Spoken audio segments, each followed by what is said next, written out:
बंदा गुरुपद कंज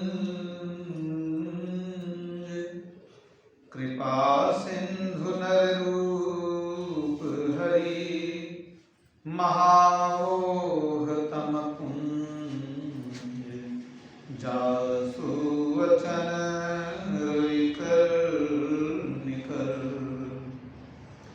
गुरु बिनु ज्ञान न उपजे गुरु बिनु मिले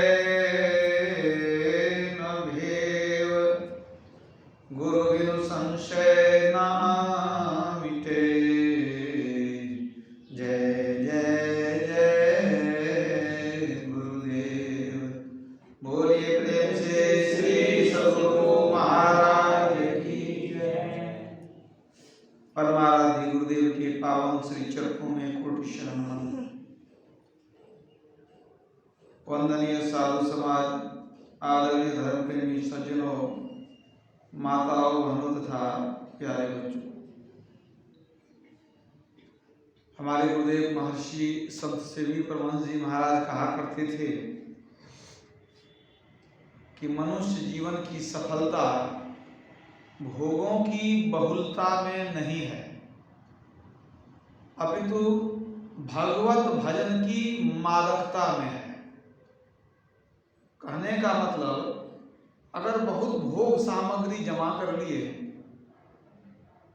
धन संपत्ति विलासिता की वस्तुएं बहुत है, तो इससे हमारा जीवन सफल नहीं होता है। जीवन सफल कब माना जाता है? जबकि ईश्वर की भक्ति परवान चढ़ने लगती है। मानो जो भक्ति के मार्ग पर आगे बढ़ गया है, जिसे भक्ति का आनंद मिलने लग गया है, रस मिलने लग गया है, उसी का मनुष्य जीवन पाना सफल है। यदि कोई व्यक्ति भक्ति नहीं करता है तो उसका मानव जीवन सफल नहीं माना जाएगा। वह पशु के तरह ही अपने जीवन को गुजार रहा है। भक्ति शब्द की उत्पत्ति कैसे हुई? भज धातु में कृतिन प्रत्यय लगाने से भक्ति शब्द बनता है। इसका अर्थ है सेवा। भक्ति का अर्थ है सेवा। भक्ति अनेक प्रकार की होती है। मातृभक्ति, पितृभक्ति, देश भक्ति, ईश्वर भक्ति, एक और जोड़ सकते हैं पत्नी भक्ति, जिसमें आजकल लोग ज्यादा प्रवीण हो गए हैं। कबीर साहब ने भी कटाक्ष किया कि जग में भक्त कहावई चुटकी चून न दे, शिष्य जोरू का होय रहा नाम गुरु का ले। हम भक्त कहलाते हैं, किसी को कुछ देना पड़े तो महाकंजूस चुटकी चून न दे, एक चुटकी चून भी उठा करके किसी को देना नहीं चाहते हैं, लेकिन भक्त कहलाते हैं। और क्या दशा है? नाम शिष्य जोरू का होए रहा। शिष्य बने हुए हैं जोरू का, है ना? पत्नी की भक्ति करते हैं, नाम गुरु का ले, कहते हैं हम गुरु का भक्त है, लेकिन मन जानता है कि हम गुरु का भक्त हैं कि पत्नी का भक्त। कबीर साहब का है। तो भक्ति अनेक तरह की होती है। सबसे ऊपर है ईश्वर भक्ति। जब सत्संग में भक्ति शब्द सुनते हैं, वहां ईश्वर भक्ति की चर्चा होती है। दरअसल ये मनुष्य शरीर इसी काम के लिए मिला है, क्योंकि इंद्रियों का सुख तो विभिन्न शरीरों में हम भोग चुके हैं, लेकिन भक्ति का जो सुख है वो मात्र मनुष्य शरीर से ही प्राप्त होता है। जब ईश्वर परमात्मा जब मनुष्य का शरीर देते हैं, तब भक्ति का सुख, ब्रह्म सुख, उसका स्वाद जान पाते हैं। विशेष रूप से शरीर बनाया गया है भक्ति करने के लिए, दूसरे शरीर से भक्ति होने वाली नहीं है। अगर भक्ति नहीं करते हैं तो बड़ी भारी हानि है। मनुष्य जन्म पाना ही बेकार हो गया है। जिन हरि भगति हृदय नहीं आनी, जीवत सब समान ते प्राणी। जिसके हृदय में भक्ति नहीं है, जीवत सब समान ते प्राणी, जीते जीव सब मन मुर्दा के समान है। याद रखिए, जीते जी मुर्दा के समान है। हानि की जग कछु यही सम भाई, भजिए न राम ही नर तनु पाई। इससे बड़ी हानि क्या हो सकती है? मनुष्य शरीर मिल गया और भक्ति नहीं करते हैं। संसार में इससे बड़ी हानि है ही नहीं। बहुत बड़ी हानि में चले जाएंगे अगर ईश्वर की भक्ति नहीं करेंगे। भगवान राम ने भी कहा भक्ति के विषय में, भगतिहीन नर सोहई कैसा, अब बिनु जल बारिद देखिए जैसा। बादल आकाश में उमड़ जाए, सब सोचेगा कि बारिश होगी, खेती लहलाएगी, एक बूंद पानी नहीं गिरा, तो बिना पानी का मेघ शोभाहीन है, बेकार है। उसी तरह बिना भक्ति का मनुष्य का जीवन बेकार है। अगर भक्ति कर लिया, भगवान क्या करते हैं? भक्तिवंत अति नीच हूँ प्राणी, असो मम प्रिय असमम वाणी। नीच से नीच व्यक्ति हो, नीच कुल में जन्म लिया हो, नीच कर्म भी करता हो, लेकिन अगर वो भक्ति के रास्ते पर जाएगा तो वो नीचता उसकी छूट जाएगी धीरे धीरे। एक बार प्रेरणा जग गई कि हम भक्ति करेंगे तो नीच से भी उच्च हो जाएगा। मनुष्य कभी भी सुधर सकता है, कभी भी उसका दिन बदल सकता है। तो भक्तिवंत अति नीच हो प्राणी, असो मम प्रिय असमम वाणी। कोई नीच भी है? शबरी ने क्या कहा? कही विधि स्तुति करो तुम्हारी, अधम जाति में जड़मति भारी। अधमते अधम अधम अति नारी, अति नमः मति मंद अघारी। हे बाप के शत्रु, स्त्रियों में जो नीच से नीच है उसमें भी मैं मंदमती, नीच से नीच अपने को कह दिया। लेकिन जो स्त्री शबरी अपने को नीच से नीच कहती है, उसने सबसे उत्तम गति को पाया, मोक्ष को प्राप्त कर लिया। अब बड़े बड़े उच्च कुल के लोग जो थे भवसागर में डूब गए, है कि नहीं? नीच नीच सब तर गए, संत चरण लवलीन, जाति के अभिमान में बूढ़े बहुत कुलीन। नीच का भी उद्धार हो जाता है अगर भक्ति वह करने लग गया तो भगवान राम कहते हैं कि बिना भक्ति के मेघ जैसे जल के बिना मेघ शोभाहीन है, तो बिना भक्ति के मनुष्य का जीवन बेकार है। तुलसीदास जी कहते हैं भगतिहीन गुण सब सुख कैसे, लवन बिना बहु व्यंजन जैसे। जैसे नमक के बिना भोजन बेकार हो जाता है, रंग बिरंग का भोजन हो, किसी में नमक नहीं डालिए सब बेकार हो गया, उसी तरह भक्ति के बिना सब सुख बेकार। जो भी सुख है, जो भी जमा किए सब बेकार हो गए। एक भक्त कवि ने बड़ा अच्छा कहा, बुद्धि बड़ी चतुराई बड़ी, मन में ममता अतिशय लिपटी है। ज्ञान बढ़ो धन धाम बढ़ो, करतूत बढ़ो जग में प्रगति है। गजबादी हुद्वार मनुष्य हजार, तो इंद्र समान में कौन घटी है।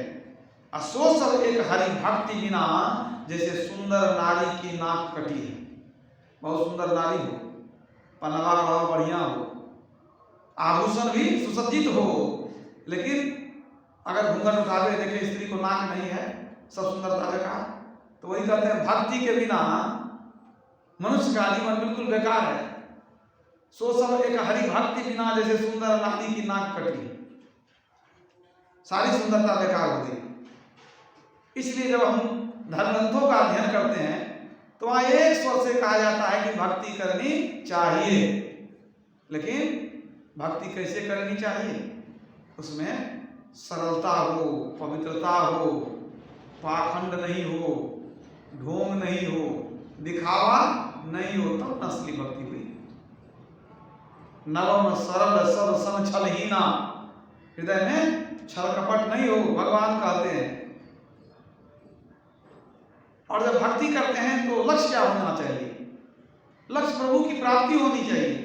संसार की वस्तु को मन में रख करके जब हम भक्ति करते हैं उसको सकाम भक्ति कहते हैं। उस भक्ति का जो है उत्तम फल नहीं मिलता। संसार की वस्तु आप मांग लेते हैं, जो वस्तु एक दिन चला भी जाता है, लेकिन ईश्वर से ईश्वर को ही मांगना चाहिए। तो पहले जाने हम कि भक्ति किनकी करें, कैसे करें, क्या मांगे, भक्त को कैसा होना चाहिए, उसकी रहनी गहनी कैसी होनी चाहिए। अब बिना जाने बिना बुझे सिर्फ राम राम शिव शिव कहते हैं, उससे क्या होगा? वो भक्ति नहीं है। बिन जाने बिन दरस परस नाम रटे का होई, धन धन कहे धनी जो होवे निर्धन रहत न कोई। धन संपत्ति रुपया पैसा सोना चांदी कहते रहेगा दिन भर बैठ के, तो कोई धनी होगा? नहीं होगा, कमाना पड़ता है। वही कहते हैं बिना बुझे बिना समझे अब राम राम शिव शिव कहते रहेंगे तो उससे क्या होगा? राम मिल जाएंगे? राम को पाने का तरीका होना चाहिए। घर में पानी नहीं है, जमीन पर बैठ जाइए, पानी पानी के लिए जमीन से पानी निकलेगा? खोदना पड़ेगा तब फिर निकलेगा, परिश्रम करना पड़ेगा। तो भक्ति के बारे में पहले जानिए, बूझिए, समझिए, जो भक्त है तब भक्ति कीजिए।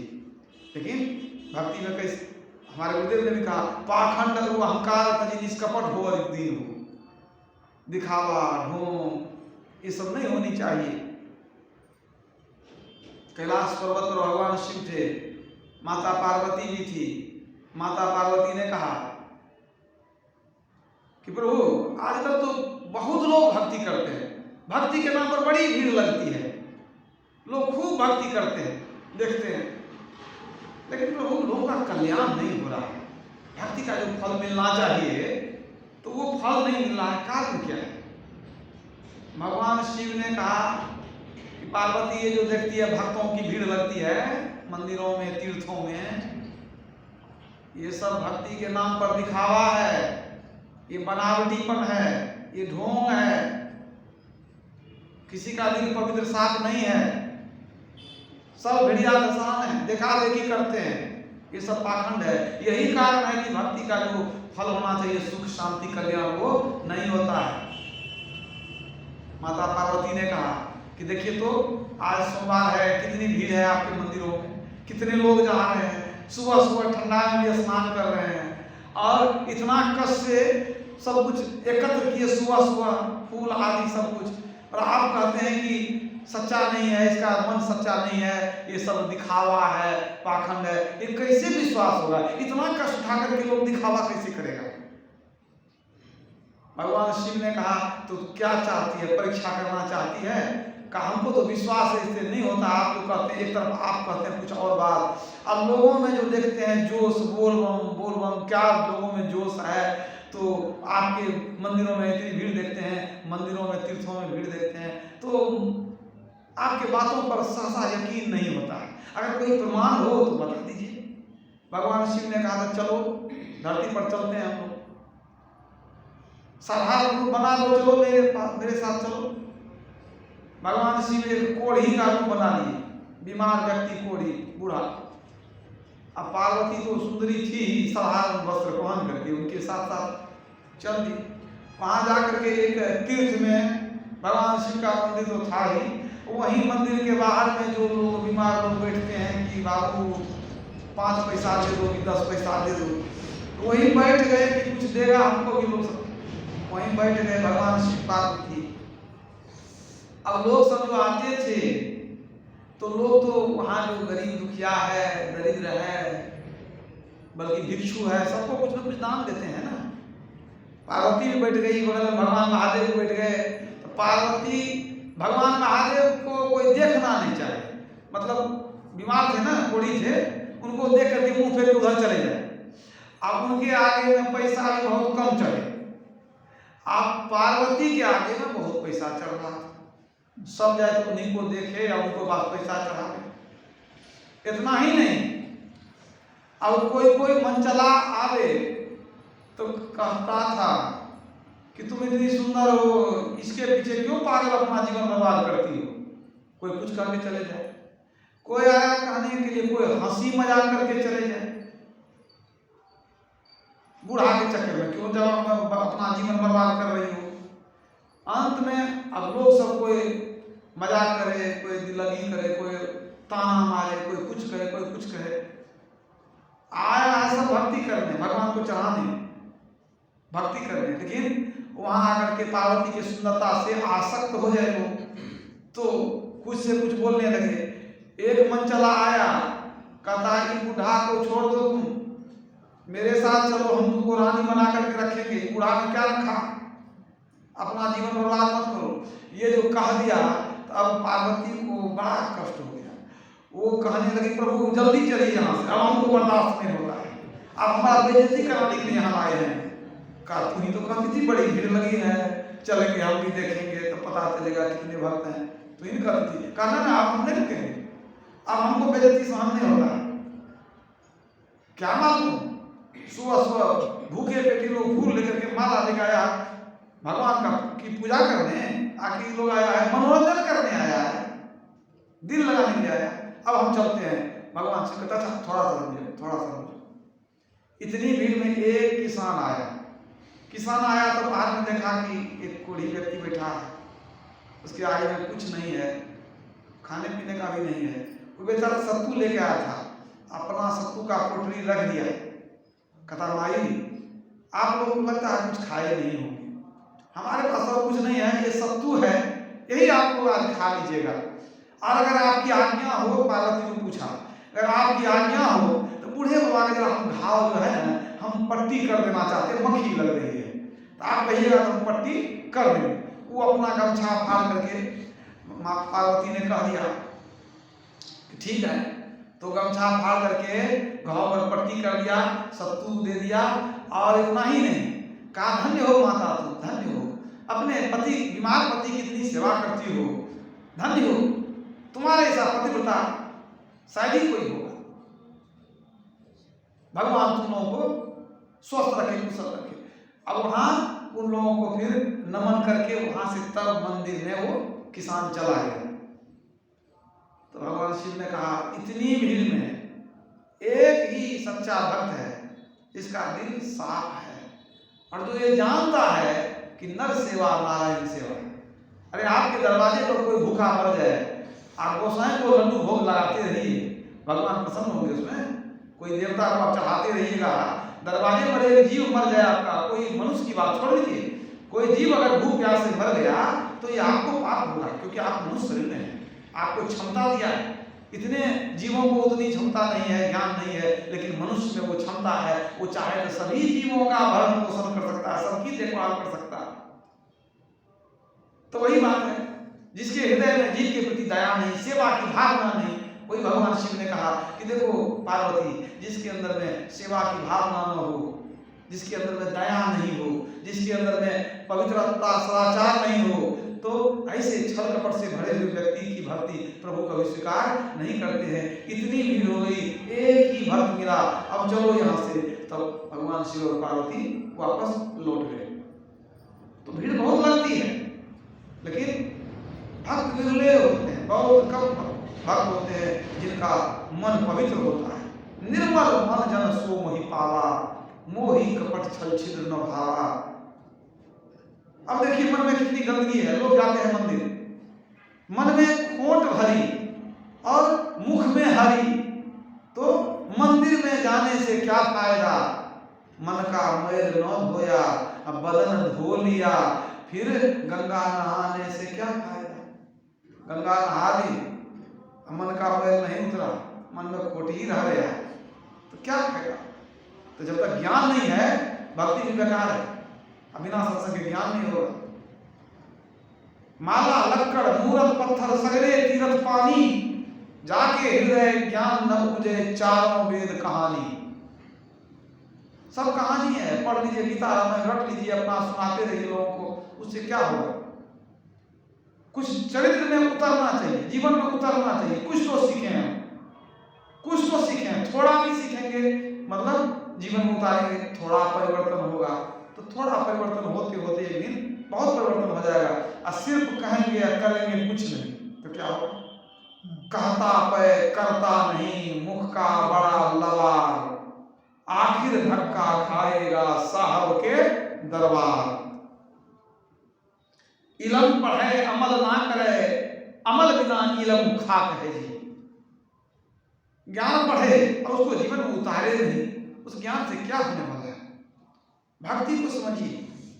भक्ति ईश्वर की तरफ हम चलते हैं, उसी को भक्ति कहते हैं। ईश्वर परम पवित्र है, तो जब तक पवित्र नहीं होंगे ईश्वर मिलेंगे कहां से? पवित्र होना ही पड़ेगा। पवित्रता कैसे होगी? हृदय से जब विकारों को हटाएंगे, काम क्रोध मद लोभ रत ग्रहासक्त दुख रूप ते किमी जान ही रघुपति ही बूढ़ पड़े तमकूप। जो काम क्रोध लोभ मोह मद मात्सर्य से ग्रसित है, घर के मोह में फंसा हुआ रहता है, उसका जीवन दुख रूप है। वह अंधकार के कुएं में पड़ा हुआ प्राणी राम को क्या जानेगा? जहां राम तहां काम नहीं, जहां काम नहीं राम, दोनों कबहू ना मिले रवि रजनी एक ठाम। जहां सांसारिक कामना है उस हृदय में राम का वासा नहीं हो सकता। जहां राम तहां काम नहीं। अब यहाँ काम मतलब ये नहीं है कि कोई काम नहीं करेंगे तो राम मिल जाएंगे, सो नहीं। काम में कामना, कामना में संसार की बेवजह की इच्छाओं की पूर्ति करते रहते हैं, बेवजह की इच्छाओं को बढ़ाते जाते हैं, इच्छाओं को बढ़ाते जाते हैं, इच्छा का मुंह फैलता जाता है सुरसा के समान। इच्छाएं कभी बढ़ती नहीं है, तृप्त कभी नहीं हो सकता इच्छाओं का दास।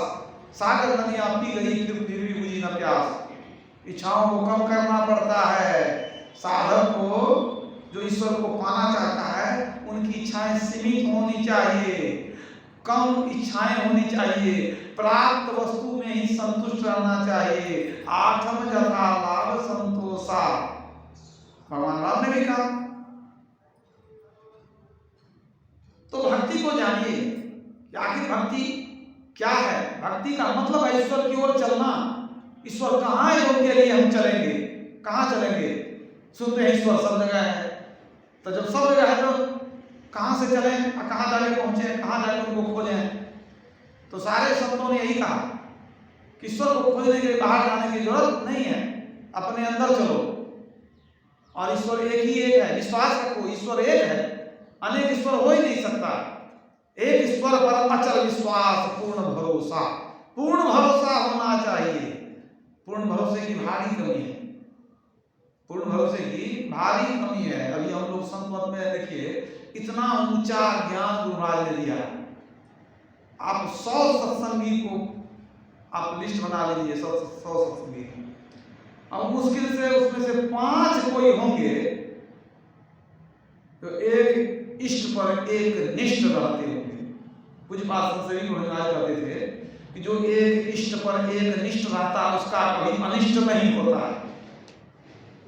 एक इष्ट पर एक निष्ठ नहीं है। मैं तो बराबर जाता हूं सत्संग में, हमको शायद ही कभी कोई घर मिलता है जहां पर लोग सिर्फ गुरु महाराज की ही उपासना करें, मान ध्यान करें या उन्हीं की पूजा करें। लोग कहेंगे बाबा ये हमारा पूजा करें, और वहां जाते हैं तो जो नया सत्संगी है वो बहुत देवी देवता के बीच में उतना ही बड़ा फोटो गुरु महाराज का भी लगा देते हैं, और उनके आगे में धूप अगरबत्ती रख देते हैं। हो गया हमारा काम। आज जो पुराने सत्संगी हैं उनके घर में गुरु महाराज का फोटो बड़ा आता है, देवी देवता का छोटा रहता है, लेकिन रहता है सब देवी देवता का। शायद ही किसी का पूजा घर मिलता है जहां पर कि देवी देवताओं की तस्वीर न हो, आपके जो इष्ट हैं सिर्फ उन्हीं की तस्वीर, उन्हीं का रूप हो, नहीं मिलता है। तो क्या हुआ? ये कौन सी एक ईश्वर पर क्या भरोसा हुआ आपको बताइए? जब आपको लगता है थोड़ा लक्ष्मी जी को भी प्रसन्न कर लेंगे, थोड़ा सरस्वती जी को, थोड़ा बजरंगबली को, थोड़ा कृष्ण भगवान को, सबको थोड़ा थोड़ा करते हैं तो सब वर्षा भक्ति करे एक दिन पूजे आन सो अपराधी आत्मा, आप पढ़े 84 खान। 84 छूटने वाला नहीं है आपको। एक साल है सब सदै, सब साल है सब जाए। जो कहीं सेवे मूल को फूले फले आए, एक को छोड़कर दूसरे की भक्ति करते हैं, मुक्ति नहीं मिलेगी, याद रखिएगा। एक को छोड़कर दूसरे की भक्ति करना मतलब आपको ईश्वर पर विश्वास नहीं है, इष्ट पर विश्वास नहीं है। आपको लगता है नहीं इतना मिल करके हमारा कल्याण करेगा, जब एक राम कल्याण नहीं करेगा, एक गुरु कल्याण नहीं करेंगे, तो 10 मिलकर आपका क्या कल्याण करेंगे? कुछ करने वाले नहीं है। एक ही पर विश्वास होना चाहिए, तभी भक्ति आगे बढ़ेगी। आप बताइए, ध्यान का क्या मतलब होता है? मन का सिमटाव, subjugation of mind is meditation. मन को घनीभूत कर लेना, समेट लेना, यही ध्यान है। तो कैसे समेट आ जाएगा? कैसे समेट आ जाएगा? जब एक से अधिक चीजों पर मन रहेगा, बिखरा हुआ, समेटा कैसे जाएगा? भगवान कृष्ण ने उद्धव जी को कहा, मेरे पूरे शरीर का ध्यान करो, उसके बाद मेरे चेहरे का ध्यान करो, उसके बाद तुम सूक्ष्म शून्य में ध्यान करो। ये हुआ सिमटाव। अगर आप 4-5 की उपासना करते रहेंगे तो मन कहाँ सिमटेगा? अरे आप ये समझिए, अगर कोई आपको तांत्रिक कह दे कि आपको जो है ना सोना का ही उपासना करना है, तो सोना के बदले में आप कंगन रख दीजिए, अंगूठी रख दीजिए, हार रख दीजिए, सब चीज बना के दस्त रख दीजिए, तो 10 तो सोना है, और एक रखेंगे वो भी सोना है, और सोने का बिस्कुट रखेंगे वो भी सोना है। वही बात है ना, ईश्वर तो एक ही है। अरे एक रूप को, अगर रूप को पकड़ना है, एक रूप को पकड़िए, एक ही चीज है। सोना सोना है, अंगूठी हो, कंगन हो, बाली हो, कुछ भी हो, सब सोना। आपको ये विश्वास होना चाहिए ईश्वर एक ही है और रूप अनेक है, तो अनेक रूप के फेर में क्यों पड़ेंगे हम? जब तक सिमटाव नहीं होगा, बहुत को छोड़ करके आपको एक की तरफ चलना है, एक ही पर भरोसा करना है, चाहे वो आपका इष्ट जो भी गुरु ने जो बता दिया वही इष्ट होना चाहिए। जितने भी सब हुए, सबने एक को पकड़ा, तब जीवन नेक हुआ। जब तक 2 को पकड़ के रखेंगे तब तक बिखराव रहेगा, तब तक ध्यान में उन्नति नहीं हो सकती, कोई दृष्टियोग नहीं कर सकता, आगे नहीं बढ़ सकता, उसको जो है अंतर्गमन नहीं हो सकता जब तक एक को नहीं पकड़ेगा। भगवान राम जंगल में थे, वनगमन के काल में, सीता भी थी, लक्ष्मण जी भी थे। बैठे थे भगवान राम कहीं एक पत्थर पर, तो हाथ में जो तीर था उसको जमीन में गाड़ दिए, ऐसे गाड़ के छोड़ दिए, खड़ा कर दिए। और एक हाथ में धनुष था, एक हाथ खाली हो गया, तीर को गाड़ दिया जमीन में।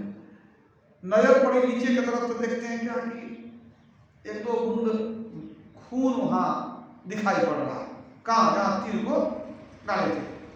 मन में हो गया कि मिट्टी में इसको गाड़े, खून कहां से आ गया? मन में दुख भी हो गया, खून कहां से आया? भगवान राम तुरंत तीर को हटाए और मिट्टी को वहां खोदने लगे। खोदे, थोड़ी सी मिट्टी को हटाए तो देखते हैं एक मेढक है।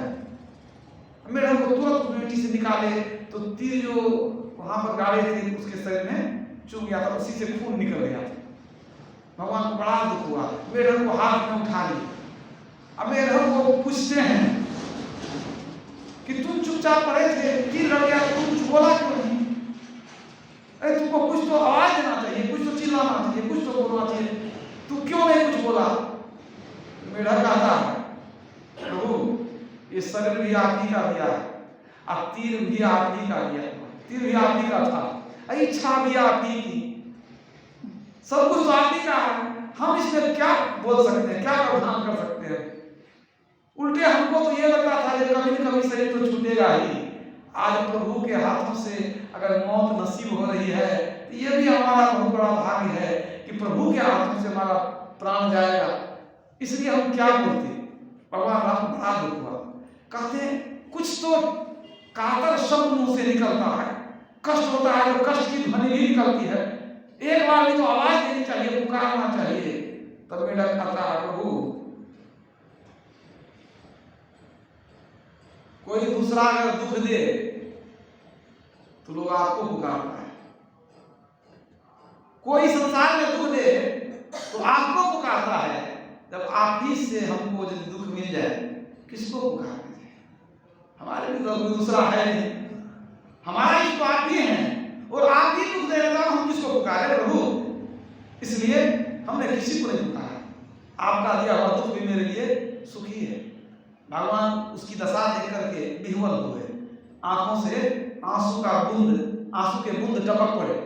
मेढक पर जैसे उसके ऊपर गिर गया, भगवान के आंसू उसके शरीर पर गिर गए, भगवान उसको सहला दिए तो उसका घाव समझिए ठीक हो गया। लेकिन भगवान को उस मेढक ने बताया कि भक्ति कैसी होती है, मैंने कैसा है, एक इष्ट पर एक निष्ठ है कि नहीं वो मेढक। अरे भगवान राम के समय बंदर भालू सभी भक्त थे भगवान के, मेढक भी भगवान का भक्त था। क्या दिखाया, एक भरोसो एक बल, एक आस विश्वास, एक राम आनंद घन चातक तुलसीदास। एक राम श्याम घन चातक तुलसीदास, एक भरोसो एक बल एक आस विश्वास।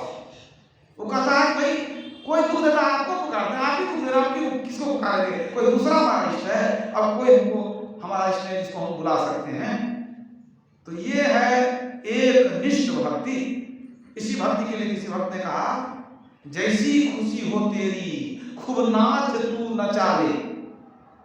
लोग को दुख आता है तो इष्ट पर से, गुरु पर से, भगवान पर से विश्वास डोल जाता है कि नहीं बेकार करना है, भक्ति करके कुछ नहीं, गुरु महाराज हमारा दुख नहीं होते हैं।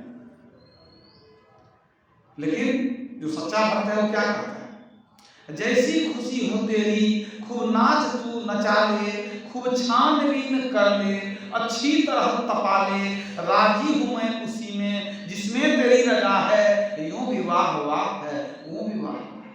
आप हमको जैसे रखिए, आप जितनी परीक्षा लीजिए, लेकिन आपके सुख में भी हम राजी हैं, आप दुख देते हैं उसमें भी हम राजी हैं, हमारे लिए दोनों बराबर है।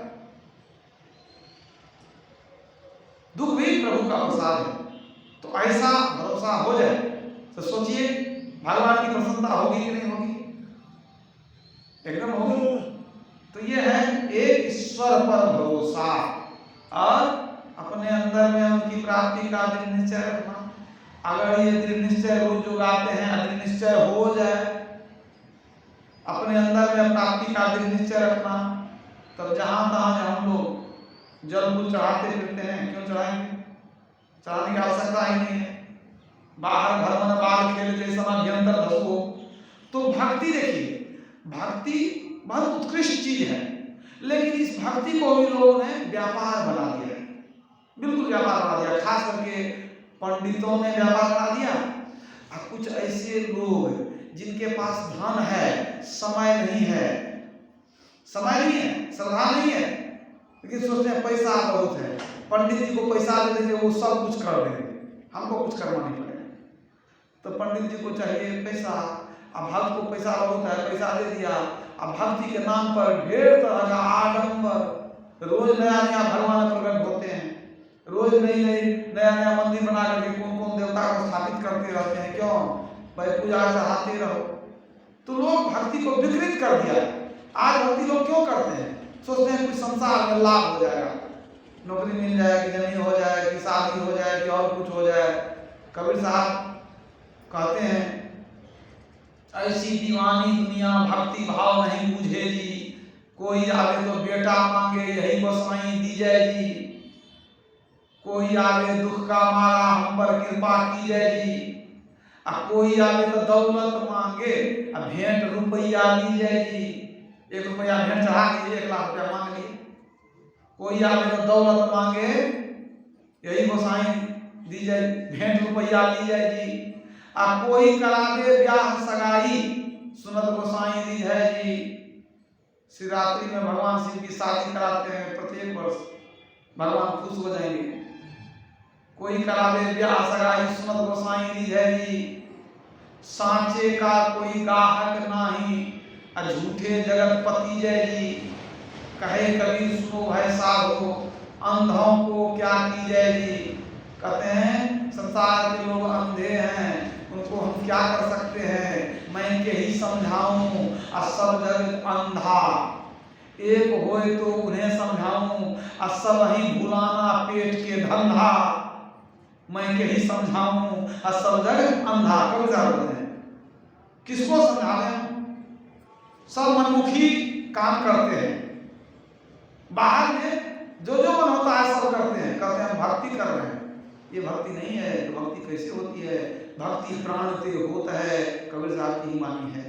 भक्ति प्राण ते होता है, मन दय की जय भाव परमार्थ प्रतीक में यह तन जाओ तो जाओ। कहने का क्या है, भक्ति प्राण ते होता है। चेतन धार के द्वारा भक्ति होगी। अपने चेतन धार को समेटेंगे तब भक्ति होगी। मनदय की जय भाव, पूरे मन को समेट करके प्रभु से प्रेम कीजिए। अब परमार्थ प्रतीत में यह तन जाओ तो जाओ, परमार्थ कमाने में अगर ये मनुष्य चला गया तो कोई घाटा नहीं है, फिर मिल जाएगा। याद रखिए, हम लोग सोचते हैं मर जाएंगे, तो मर जाएंगे, अगर पुनः मनुष्य शरीर मिल जाए तब कहानी क्या होगा। मान लीजिए कोई रोगी है, बूढ़ा है, फिर भी मरना नहीं चाहता, अगर वो मरे या फिर से मनुष्य शरीर मिल जाए तो कहानी क्या है, कोई हानि नहीं है।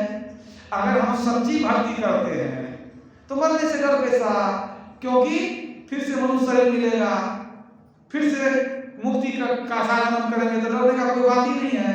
डरने का बात तब है जब आप सही मार्ग पर नहीं चल रहे हैं। तो अगर आप ईश्वर की भक्ति में चलते हैं तो ये शरीर रहे भी जाए, कोई चिंता की बात नहीं है।